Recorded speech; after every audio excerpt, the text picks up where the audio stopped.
Yeah, that title may not seem like it's for men, but it really is. Menopause and perimenopause are not just a woman's issue. And if you are a man who is married to a woman, perimenopause and menopause will affect you. If you are a man who has daughters, eventually perimenopause and menopause will affect you. It is such a challenging topic. So, Mary Claire Haver has a book out, The New Menopause, and I highly recommend it. We went to a, what do they call, symposium, I guess, with her. Melanie asked if I wanted to go. I said yes. I don't think out of the 400 to 500 that were there, maybe it was a little less. I don't know. There's a lot of women there. I don't think there were but 10 of us men, if that. I honestly don't think I would have used both hands to count. And the reality is, how can you support your wife, your partner, if you have no information? What if she's not batshit crazy? Yeah, I said that. What if perimenopause is kicking her ass and it's a normal and natural thing? And what if you realized and learned that the medical community doesn't do a damn for them at this point, as a rule? So, you've heard me talk about 80% of counselors are worthless. This is pretty easy to validate. Just ask people who've gone to marriage counseling, right? I would argue that 90% of the general practice doctors and the OBGYNs are worthless when it comes to menopause and treating women, because they don't get education on it, even though it affects every single woman.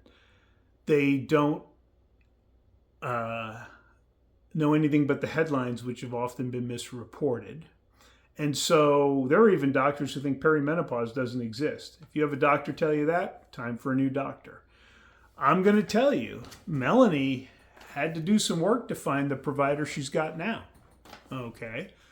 So what happened was the Women's Health Initiative came out in 2002, and it misreported something. And it talked about, and I'm going to use some notes so I get this right and don't misspeak, but the media reports headlines on relative risk because, well, the media doesn't care about facts. It's about fear rather than absolute risk. And what it was, that 4 out of 1,000 women would get breast cancer, or was the statistic. And then with estrogen and progesterone, 5 out of 1,000 were put at increased risk for breast cancer. Now, the media reported that using hormone replacement therapy had a 25% increased risk for breast cancer, which is completely inaccurate. They didn't look at absolute risk. When you go from 4 out of 1,000 to 5, when you look at absolute risk, that rate was really 0.08. Not 25%, less than 1. Less than a fraction of 1. Now, here's why it was so harmful. Doctors stopped prescribing hormone replacement therapy for women. They stopped it. And all the studies show that hormone replacement therapy, and yes, I'm pro HRT, when begun within 10 years of menopause, correlates to a 50% reduction in cardiac deaths with women. Guess what's the leading killer of women? Cardiac events. Oh, wait. So because one more person out of 1,000 might get breast cancer, we stopped treating women and actually increased who knows how many deaths were caused by the stopping of HRT or not providing HRT. But here's what I know personally and why I've actually done so much education on it. Melanie's going through it. How can you be a good partner if you don't learn about this stuff? Now, here's the sad part. I will get women commenting in this video on YouTube about I have no place to be talking about this because I've gotten them before and I don't know what I'm talking about. I've had people tell me I'm wrong when I've been statistically, factually correct on my videos. It's hilarious because here's the truth. Women, the majority, don't know crap about perimenopause and menopause. They're taught nothing, okay? Their moms don't talk to them about it typically. The medical community doesn't do anything. And quite honestly, I give a lot of credit to Mary Claire Haver. She even said she pretty much ignored all of those issues with women in her OBGYN practice until menopause absolutely destroyed her. And then she went, holy crap, this is a big deal. I need to do something about this. Now that's all she does.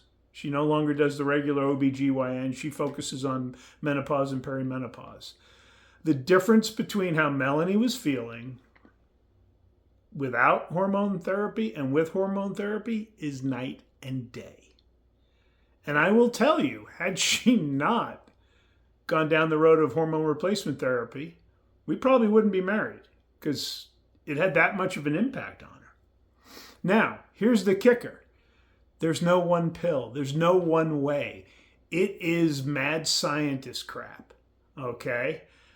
And let me tell you, as soon as she gets it dialed in completely, about 6 months or a year later, you know what's going to happen? Something will change. Because their hormones change. They fluctuate 28 different times a month. Men, we just have testosterone. A little TRT in life is good.